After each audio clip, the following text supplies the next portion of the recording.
FBI Director Kash Patel makes a shock announcement against AG Letitia James of New York. We also get a major update on the missing kids under Biden and a major FBI bust. President Trump closes the first deal with the United Kingdom, and President Biden's mental decline is about to be fully released. President Trump has announced a new trade deal with Britain designed to boost trade by cutting tariffs and easing restrictions. Under the agreement, the U.S. will lower tariffs on British steel and cars, while Britain will open its market to U.S. farm products and vehicles and scrap its digital tax on American tech companies. The deal, worth $295 billion a year, focuses on growing sectors like AI, energy, and manufacturing.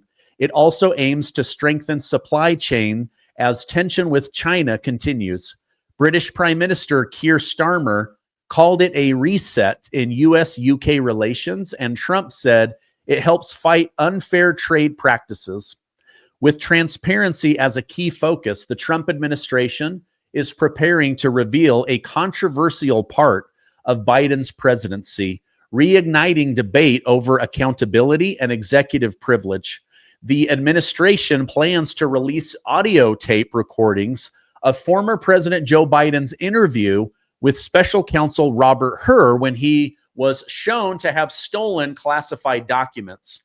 Now, the investigation was about the classified documents that were stored at UPenn as well as the Biden garage.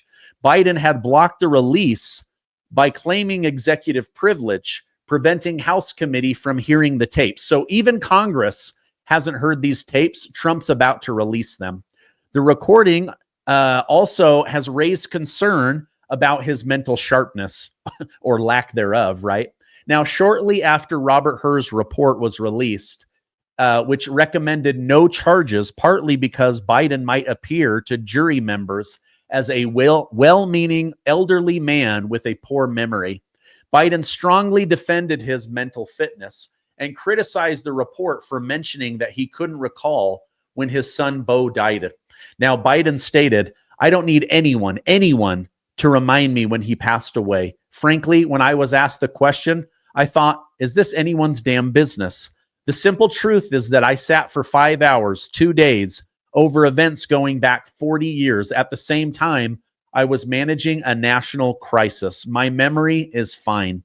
We all now know his memory is not fine. And Scott Jennings from CNN pointed out, once this leaks, in addition to the book that's coming out from Jake Tapper at CNN about his mental acuity, it's about to get really bad because it's going to point fingers at the fact that the Democrat Party basically lied for years to the American people about Joe Biden and how dangerous he was as a president. In a new update on the RFK Sr. assassination file, Tulsi Gabbard announced that more files have been released and are now publicly available for people to read. Gabbard said, "Nearly 60 years after the tragic assassination of Senator Robert F. Kennedy, the American people will, for the first time, have the opportunity to review the federal government's investigation thanks to POTUS. Now, 60,000 additional files have been released about the assassination of Senator Robert F. Kennedy Sr. After the initial release of 10,000 documents 3 weeks ago, we searched FBI and CIA warehouses and found an additional 60,000 documents. They will be released as we seek maximum transparency." Now, this one's not as big as his brother JFK, but it's still a big deal, especially because RFK Jr. does not believe the man that was accused of shooting his father actually shot him. Maybe one day I'll show you that interview. All right, now the FBI and the U.S. Attorney's Office in Albany, New York, have launched an official criminal investigation into New York Attorney General Letitia James over allegations of mortgage fraud. The probe centers on claims that Miss James falsified records to secure favorable loan terms for properties in Virginia and Brooklyn. Specifically, she is accused of misrepresenting a Virginia home as her primary residence and listing a Brooklyn property as having 4 units instead of 5 to get better loan rates. James denies the allegations, calling it politically motivated, saying that this is legal revenge because of the lawsuit for $454 million she brought against former President Donald Trump. From a legal standpoint, this is significant because it involves a high-profile official finally facing scrutiny for actions similar to those she has prosecuted others on. If substantiated, the allegations could lead to charges like bank fraud and false statements, impacting her career and possibly serving jail time. The investigation's placement in Albany rather than under FBI Director Kash Patel suggests an effort to maintain impartiality and avoid perception that this is political revenge. This distance strengthens the case's credibility, reinforcing accountability and the principle that no one is above the law. Now, on May 7th, so yesterday, FBI Director Kash Patel and Attorney General Pam Bondi announced the arrest of, this is crazy, 205 alleged Child X predators in a nationwide operation dubbed Operation Restore Justice. The 5-day crackdown spanning 55 FBI field offices rescued 115 children from online exploitation. Patel vowed to relentlessly pursue those harming children, stating, "There is no place we will not hunt you down," emphasizing severe penalties, including life imprisonment for some. Pam Bondi highlighted the operation's historic scale, urging parents to monitor children's online activity to predators posing as their peers. The operation targeted children via digital platforms, addressing a rising issue with teen suicide rates. From a legal perspective, this demonstrates a robust federal commitment to combating child online exploitation. Now, this is huge. This was a ring of people, over 200 arrested. These people are sick and disgusting. I hope they get the maximum thrown against them. In some good news, other good news, I should say, Tom Homan, Trump's border czar, announced they have located around 5,000 of the 300,000 missing people under President Biden and Alejandro Mayorkas. Now, I know 5,000 seems small compared to 300,000 missing children, but that's 5,000 children that are likely extremely grateful to have been located. All right, now I have a crazy story about the FBI, about California's gas going to nearly $9 a gallon. But first, let me tell you about today's sponsor. Have you seen the latest fluoride headlines and the water supply? The future of oral health care isn't fluoride, it's actually peptides. And the wellness company just launched their first ever peptide paste that regenerates gum tissue, strengthens enamel, and naturally whitens your teeth. It's called Smile, a doctor-formulated breakthrough that works with your body's natural repair process. This advanced formula blends targeted peptides with blue spirulina, aloe vera, and powerful remineralizers to boost blood flow, stimulate collagen, and help rebuild lost gum tissue, all while gently whitening without sensitivity. No fluoride, no peroxide, no artificial dyes. Just real clean ingredients that fight bad bacteria and support a healthier mouth from the inside out. Ready to upgrade your oral health? Experience the future of oral care with Smile and get 10% off plus free shipping. Head to twc.health/amazing and use code AMAZING. Get that discount and that free shipping today. Start right now with a healthier, beautiful smile. All right. If you don't know much about peptides, I would do some research because peptides are amazing. And man, getting gum regeneration from a doctor, we're talking thousands and thousands of dollars. All right. Listen to this stupidity. As California pushes its green agenda, A new USC study warns that gas prices could rise sharply in 2026. A University of Southern California study by Professor Michael Misch warns that California prices could rise by 75%, meaning that they could go as high as $8.44 a gallon as California tries to stuff green energy down their residents' throats. The increase is tied to a plan to shut down two major refineries, Phillips 66 near Los Angeles and Valero in Benicia, which supplies 17% of California's fuel. Combined with new restrictions, including new low-carbon fuel standard and higher gas taxes, this means that they would have less gas, causing a shortage, making gas prices spike to $8.44. Hello, California. Wake up. It's time for a Republican to take over your state. You guys are literally voting morons into office that are going to bankrupt your state and bankrupt your household. That's insane. Right now, we're sitting around $2.50 a gallon. They're going to be at almost $9 a gallon. So stupid.